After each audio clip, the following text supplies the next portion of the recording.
Պարոն Գասպարյան, անկախության օրվա նախօրեին կայացած ՔՊ համաժողովի ժամանակ Նիկոլ Փաշինյանը կարելի ասել հռչակեց 4-րդ հանրապետությունը։ Ինչ եղավ 3-րդ հանրապետությանը։ Ինչ նպատակ ունեն այս բոլոր խոսակցությունները։ 4-րդ հանրապետությունը դա եթե 3-րդ հանրապետությունը ռուսական գուբերնիա էր,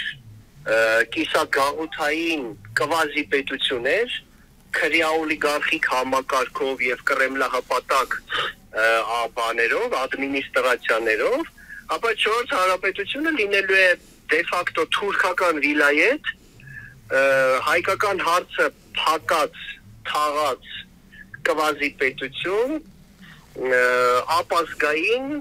որը սպասարկելու է Թուրքիայի, Ադրբեջանի, Չինաստանի, Ռուսաստանի շահերը, բայց ոչ երբեք հայ ժողովրդի շահերը։ Ինքնին հանրապետությունների այս թվարկումը 2-րդ, 3-րդ, 4-րդ, դա միջազգային իրավունքի տեսանկյունից նոնսենս է։ Նոնսենս է, որովհետև դու չես կարող լինել,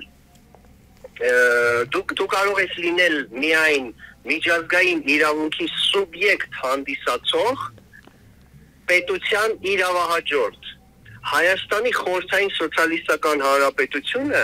չի եղել միջազգային իրավունքի ճանաչված սուբյեկտ, անկախ պետություն։ Դա եղել է խորհրդային միության ադմինիստրատիվ միավոր։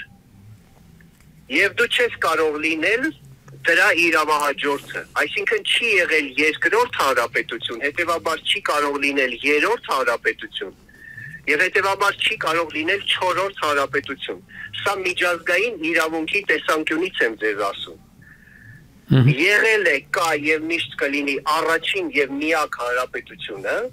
որը ագրեսիայի եւ օկուպացիայի եւ անեքսիայի բռնակցման հետևանքով դադարել է գոյություն ունենալ եւ որը պիտի վերածնվի, վերականգնվի, երբ որ Հայաստանի Հանրապետությունը Նիկոլ Փաշինյանից հետո ձևավորված ազգային իշխանությունները կհռչակեն Հայաստանի դեօկուպացիան, Հայաստանի ազատագրումը եւ իրավաքաղաքական գնահատական կտան թե խորհրդային տարիների օկուպացիային, թե հետխորհրդային տարիների գաղութացմանը։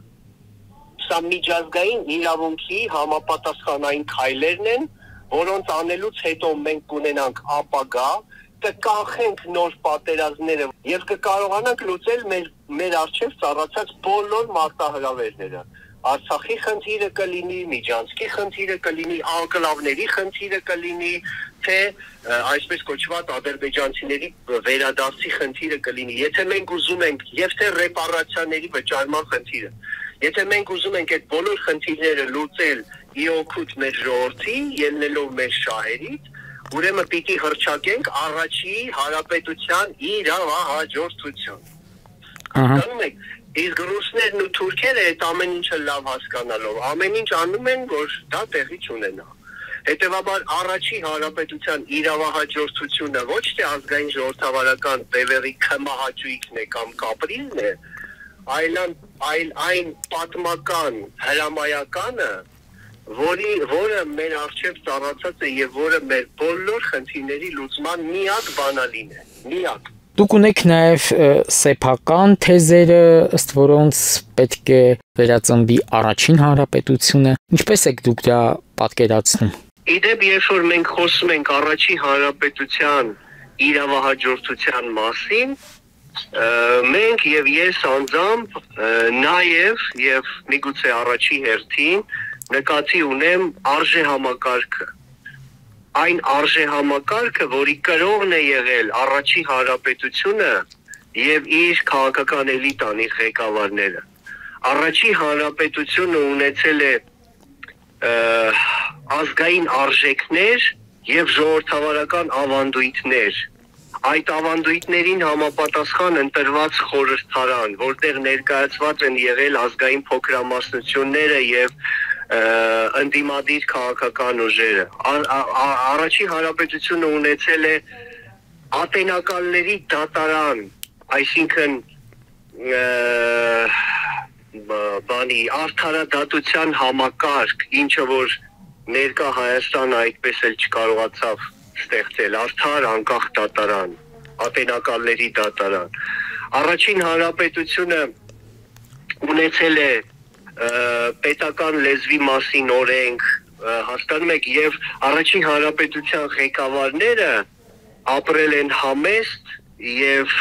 հայրենասեր ազգային արժեքներով եւ իրենց կյանքով ապացույցել են, որ իրենք այդ արժեքների կրողներն են։ Առաջին հանրապետության վարչապետի զինվոր տղաները, զավակները լինելով զինվոր բանակի զոհվել են Սարդարապատում։ Ոչ թե երրորդ հանրապետության քաղաքական էլիտայի զավակների նման խուսափել են զինվորական ծառայությունից։ Արամ Մանուկյանը լինելով առաջին հանրապետության հիմնադիր հայրը իր համար բերված հակատիֆային սիճուկը զիջել է հիվանդ երեխաներին զոհաբերելով սեփական կյանքը։ Այսինքն առաջին հանրապետության արժե համակարգը, ազգային ժողովրդավարական արժե համակարգը պիտի վերականգնել եւ այդ արժե համակարգով շարժվել առաջ կրթելով մեր գալիք սերունդները։